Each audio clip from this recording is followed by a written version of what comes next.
up, y'all? How's it going? It's Chelsea, and today I'm gonna do I was say a review. Today I'm gonna do a story time. So this is how it started out. So I was scrolling on Tinder and everything. I'll get on there here and there, and this happened like around late last year, like around December. Yeah, around December, like winter break. So you know, me and him, we matched each other, and he messaged me. We were talking a little bit, and mind y'all, like the first time I had talked to him was when I was at my friend's house. The military base he was at was in Ventura. I'm not gonna say like what it was called or what it called. Our communication was average.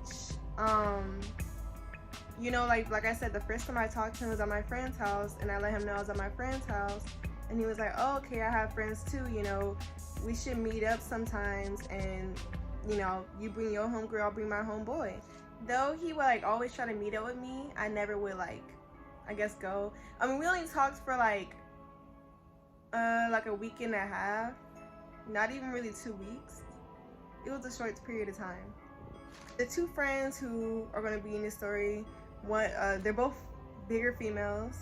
Not that that means anything, I'm just trying to describe them.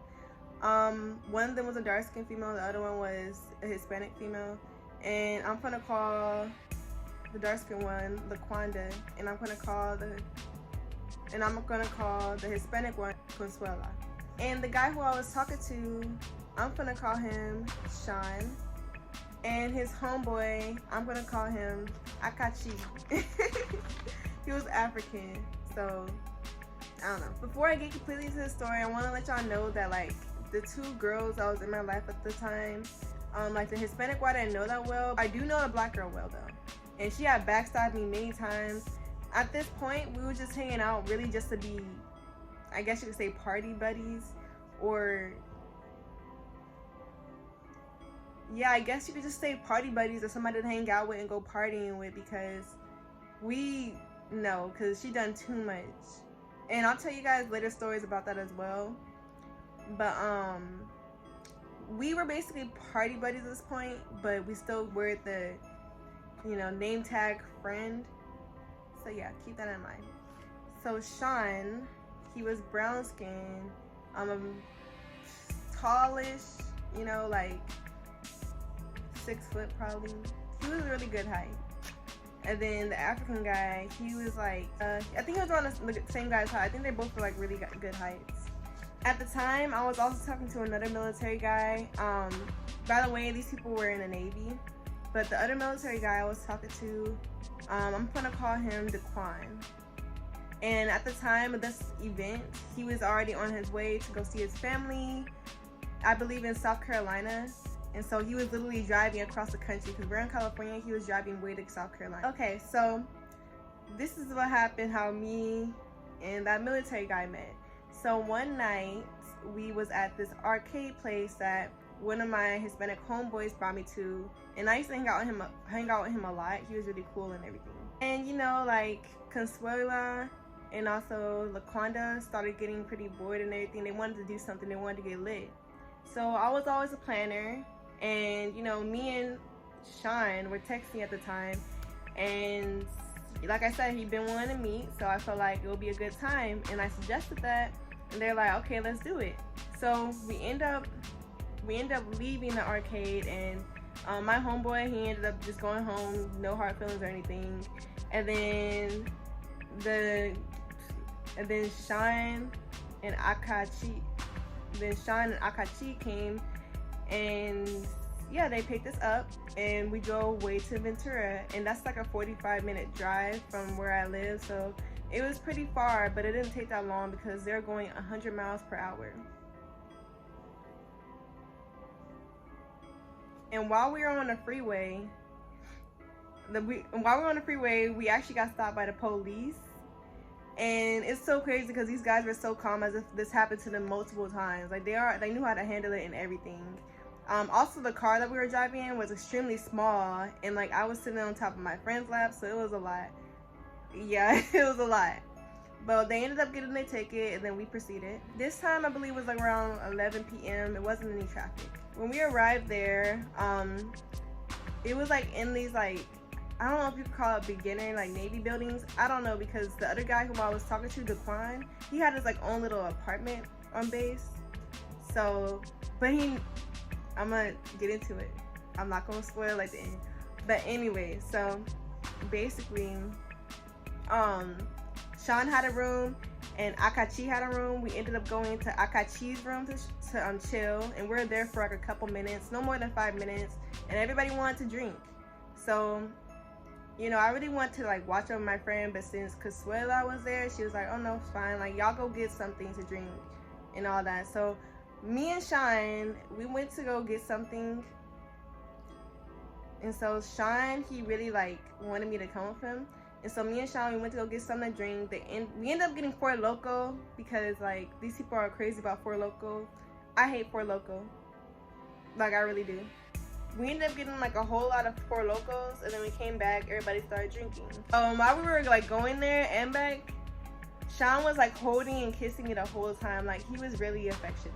When we get back, Consuela tells us that Laquanda and Akachi had already had sex, or where he put his dick inside her or some shit. And legit, like Sean's whole attitude changed. Like he was so butthurt. He felt like since he knew me first, he should be entitled to have sex with me before his friend got pussy or something like that. And so yeah, like after he heard that, for the rest of the night he had attitude because I wasn't giving him no pussy, no punani. So, you know, he stormed to his room. Me, Consuela, and Laquanda was just chilling inside Akachi's room for a little bit. Akachi said that he was going to take us to Sean's room. Like, me and Consuela to Sean's room, because I guess that's who we're here for and all that shit. So we went to Sean's room, and also Laquanda came with us as well because he wanted Laquanda to go too. And he told Laquanda that he's going to go do something and he'll come back to pick her up. And he never came back. Yeah. And I mean, I always told Laquanda never to let no nigga, especially when she's just meeting, have sex with her, but she ended up doing it anyway, like she always does. So he ended up leaving her, and you know, she, you know, found out that he was just talking to her or like being nice to her and hanging out with her just for sex. And so while we're in there, Sean was still salty, and so like he would like pick me up whenever I was sitting on his bed or like sit on the couch. He'll pick me up and put me on the ground. He was like pushing me and I was pushing him back, stuff like that. And then, you know, like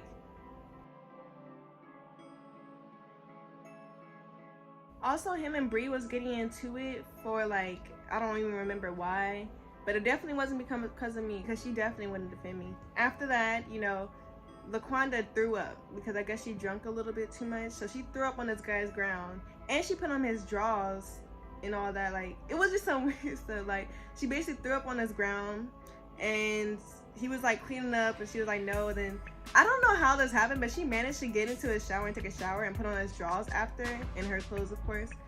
But basically, she wasn't cleaning it up, and so then he told me to clean it up because I brought her here. Like, boy, you told me to bring her because you wanted her to meet your homeboy. What are you talking about?